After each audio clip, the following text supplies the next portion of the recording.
آپ بھی چلیں چھٹیاں لیں اور چلتے ہیں. کہتا ہے ٹھیک ہو گیا. اگلے دن چھٹیاں اپلائی کرتا ہے, چھٹیاں ریفیوز ہو جاتی ہیں, اپروول نہیں ملتی. بیوی کو گھر آ کے بتاتا ہے میں نے کہا تھا چھٹیوں کا, اپلیکیشن بھی دی لیکن ملی نہیں ہے. تو بیوی تھوڑی سی سیڈ سی ہوتی ہے. پھر اس کے بعد کہتا ہے کہ پریشان نہیں ہو, میں تمہیں چھوڑ کے خود ہی آؤں گا. اور پھر 11 جنوری کو اپنی بیوی کو مائکے سرگودا خود آتا ہے ساتھ, اور آ کر چھوڑ کے خود واپس چلا جاتا ہے کیونکہ اس نے آفس جانا ہے. اور پھر 5 دن گزر گئے. 5 دن یہ رہی امی ابو کے گھر. چھٹے دن 16 جنوری کو پنڈی سے سرگودا بیوی کو لینے کے لیے ایک دم سے چلا جاتا ہے. سسرال والے اس کو ملتے ملاتے ہیں, بٹھاتے ہیں اور کہتے ہیں کہ اب آپ نے نہیں فوراً بھاگے بھاگے واپس جانا, 2 دن ہمارے ساتھ رہو, خدمت کا موقع دو. اب یہ ظاہر ہے وہ اتنا پریشرائزڈ کرتے ہیں. یہ اپنے آفس کال کرتا ہے عامر, اور کال کر کے بہانہ کر کے خیر اوکھے سوکھے 2 چھٹیاں لے لیتا ہے اور رہنے لگ جاتا ہے. 2 دن رہتا ہے. 18 جنوری کو انہوں نے اب واپس آنا ہے پنڈی. ان دونوں میاں بیوی کا یہ پلان ہے اور پلان کے مطابق تیاری ہو رہی ہے. خبر آ گئی ہے رشتہ داروں سے کہ فوتگی ہو گئی ہے فیملی میں. اس کو کہتے ہیں کہ عامر آئے تو ہوئی, 1-2 دن اور گزارو اور افسوس کراؤ وہاں پر, زوہا کو ساتھ لے جاؤ. کہتے ہیں نہیں میں نہیں رک سکتا, میں بڑی مشکل سے پہلے 2 دن چھوٹ پڑ کے چھٹی لی ہے, میری طرف سے افسوس میری بیگم کرے گی, میں پھر آ جاؤں گا اس کو لینے, اس کو آپ لوگ اور رکھ لیں کچھ دن. کہتے ہیں چلیں جیسے آپ کو بہتر لگے. خیر بات ختم ہو گئی ہے, چلا گیا. 19 جنوری کو صبح 10 بجے زوہا فون کرتی ہے اپنے شوہر عامر کو. کہتی ہے مجھے ڈر سا لگ رہا ہے, مجھے آ کر لے جائیں. کہتے ہیں ڈر لگ رہا ہے؟ کیسا ڈر لگ رہا ہے, کیوں ڈر رہی ہو؟ ظاہر نہیں ہے اس کا پیار سے اس کو پوچھ رہے. کہتی یہ نہیں مجھے پتا کہ کیا ڈر ہے, لیکن بہت انجانا خوف ہے, بہت زیادہ خوف زدہ ہوں, آپ چھوڑیں بس جلدی آ جائیں مجھے لینے کے لیے. کہتا ہے میں چھٹی کے بعد ہی نکلتا ہوں اور آ کے آپ کو لے جاؤں گا, آپ بالکل نہیں ڈرو, ریلیکس ہو جاؤ, کوئی مسئلہ نہیں ہے, سب اللہ بہتر کرے گا. فون بند. رات کو 7:30 بجے زوہا پھر سے کال کرتی ہے عامر آپ آئے نہیں اب تک, میں نے کہا تھا میں ڈر رہی ہوں, جلدی آ جاؤ, مجھے میرے گھر والے مار دیں گے. عامر کہتا ہے کیا بول رہی ہو, کیوں مار دیں گے تمہیں, وہ بیوی ہو میری. آگے سے کہتی یہ سب باتیں ہوں گی تب جب آپ آؤ گے, آؤ میں بتاتی ہوں. فون بند. پھر یہ نیکسٹ کال کرتا ہے زوہا کے بھائیوں کو جو رشتے میں اس کے لگے سالے. ان کو کال کرتا ہے, بار بار کال اٹینڈ نہیں ہوئی. سسر کو کیا, کال اٹینڈ نہیں ہوئی. ایکچولی یہ پوچھنا چاہتا تھا کہ میری بیوی کیوں ڈری ہوئی ہے بھائی, کیوں اس کی طبیعت خراب ہے. اس کے بعد اگلی کال عامر یعنی تیسری کال کرتا ہے وہاڑی اپنے پیرنٹس کو اور کہتا ہے کہ ایسی ایسی زوہا کی مجھے کال آئی ہے, وہ کہہ رہی مجھے ڈر لگ رہا ہے, میں جا رہا ہوں لینے کے لیے. وہ کہتی تھی کہ میرے گھر والے مجھے مار دیں گے, آپ لوگ فوراً نکلیں, پہنچے سرگودا. کہتی ہیں اوکے.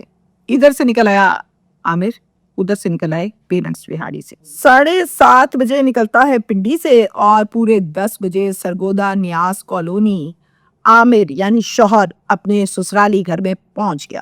جیسے ہی اس کو دیکھتے ہیں سسرال والے ہکے بکے اور کہتے ہیں دل ہی دل میں گھی کے در سے ٹپک پڑا ہے. اب عامر کی اور زوہا کی آپس میں فون کال پر بات ہو چکی, اس بات کا فیملی کو کوئی نہیں پتا. آتے سر کہتا کدھر ہے زوہا, کدھر ہے زوہر, کدھر ہے بھائی. کہتا ہے اپنے کمرے میں سو رہی ہوگی, وہاں دیکھ لو, سلام تو لے لو. خیر جواب دیے بغیر سیدھا کمرے میں چلا گیا.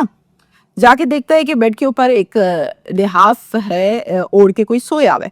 آگے گیا, لحاف ہٹایا, رنگت اڑی ہوئی ہے, ہاتھ لگا کر دیکھا, ٹھنڈی یخ پڑی ہے. سانسیں چیک کی, بند, دھڑکن چیک کی, کوئی نہیں چل رہی. فوراً اسے اٹھاتا ہے, واویلا مچاتا ہوا چلا جاتا ہے سیدھا ہاسپٹل. ایمرجنسی میں چیک اپ کرایا اور پھر ڈاکٹرز نے معائنے کے بعد یہ بتایا کہ مریضہ یہاں لانے سے پہلے فوت ہو چکی ہے اور اس کو گلا دبا کے مارا ہے. یہ ڈاکٹرز اوپینین دیتے ہیں, اس کو بتاتے ہیں. یہ شور شرابہ کرتا ہے وہیں پر اور بڑی تکلیف میں آتا ہے, دکھی ہوتا ہے. اتنے میں والدین جو بہاڑی سے چلے تھے وہ چونکہ اس کے ساتھ فون پہ رابطے میں تھے تو اس کے پاس ادھر ہاسپٹل پہنچ جاتے ہیں. اور اسی موقع پر وہ راز کھلتا ہے جو راز چھپایا گیا تھا. میں نے آپ کو آغاز میں بتایا تھا وہ راز کیا تھا, میں وہ بھی آپ کو بتاؤں گی. لڑکی والوں نے اس موقع پہ وہ بتایا. عامر نے راز تو سنا لیکن 15 کی کال پھر بھی کی. 15 کی جب کال کی تو تھانہ میانی سرگودا, یہ تھانہ لگتا ہے کہ یہاں سے آگے نفری معلومات لی. اب جناب عامر ایک پرچہ درج کرواتا ہے 302 کا, اس میں 311 غارت کے نام کی بھی لگی ہوئی ہے. مدعی شوہر عامر خود بنا, پرچہ نامزد کٹا, 3 ملزم ہیں، کوثر والد، عمران بھائی، ارسلان بھی بھائی زوہا کا۔ اب میں آپ کو بتاؤں کہ راز وہ کیا تھا۔ ایف آئی آر میں شوہر عامر نے یہ درج کروایا ہے راز کہ میری شادی ایک ارینج میرج شادی تھی اور میری شادی زوہا سے 2 مہینے پہلے ہوئی۔ مجھے اب پتا چلا ہے کہ زوہا کسی لڑکے کو بہت زیادہ پسند کرتی تھی اور اس سے شادی کرنا چاہتی تھی۔ بھائی دیوار بنے، فیملی نے شادی نہیں کی، یہ گھر سے بھاگ گئی اور بھاگ کر وہاں پر شادی کر دی۔ پھر فیملی گئی، جھگڑا ہوا، پنچایت بیٹھی اور پنچایت میں یہ فیصلہ ہوا کہ زوہا واپس آئے گی، یعنی لڑکی واپس آئے گی۔ اس فیصلے کے مطابق زوہا واپس ہوئی اور جناب شادی کو ختم کروا دیا گیا۔ پنچایت کا فیصلہ تھا اور یہ سب کچھ جو میں آپ کو بتا رہی ہوں یہ ایف آئی آر میں درج ہے، آپ پڑھ سکتے ہیں۔ اور پھر اس کے بعد مجھ سے شادی کر دی گئی زوہا کی۔ مجھے نہیں بتایا گیا تھا اس ٹائم بھی اور ابھی تک، یہ تو اب موت ہوئی ہے تو ہاسپٹل میں پتا چلا اس بارے میں کہ پسند کرتی تھی۔ اب یہ شادی کے بعد پہلی دفعہ ملنے کے لیے آئی تھی اپنے مائکے میں والدین کو۔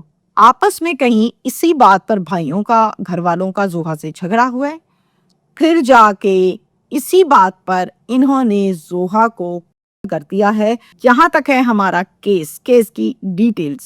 اب میں آپ سے بات کروں گی، اپنی رائے دوں گی۔ پہلا سٹیپ انتہائی غلط تھا کہ لڑکی اگر کسی کو پسند کرتی تھی تو آپ نے دھونس جما کے وہاں سے اس کو منع کیا، وہ گھر سے بھاگی۔ دوسری غلطی آپ لوگوں نے کروائی، وہ چلے گئی، اس نے جا کے کر لیا۔ تیسری غلطی پنچایت میں لڑکی واپس لی۔ چوتھی غلطی آپ لوگوں نے جا کے ایک ارینج میرج کے طور پہ لڑکے کے ساتھ شادی کرتی۔ پانچویں غلطی لڑکی وہاں رہ رہی ہے، 1.5 مہینے کے بعد آئی ہے، ہو گئی شادی، کر دی شادی۔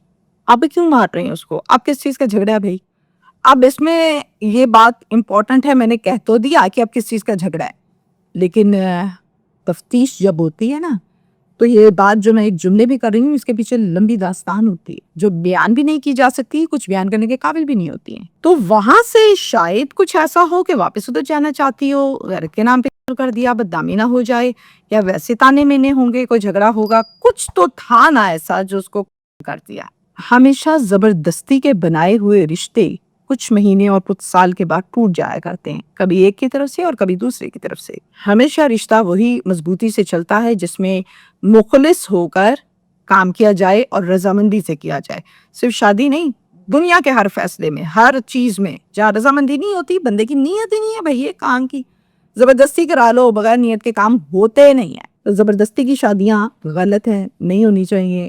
میں آج نہیں، ایک عرصے سے چیخ رہی ہوں، پر نہ جانے ایسے قصے کیوں ہو جاتے ہیں، اور پھر زبردستی کہیں اور شادی کر کے وہ تو نے اس کو پسند کیا، ادھر نہیں کرنی، یہاں کرنی ہے، یہ کہہ کے تسکین اپنے دل کو بھائی پہنچاتے ہیں کہ وہ ایسی نہیں کرنی۔ پتہ نہیں ایسا کیوں ہے، تربیت کی اشد ضرورت ہے۔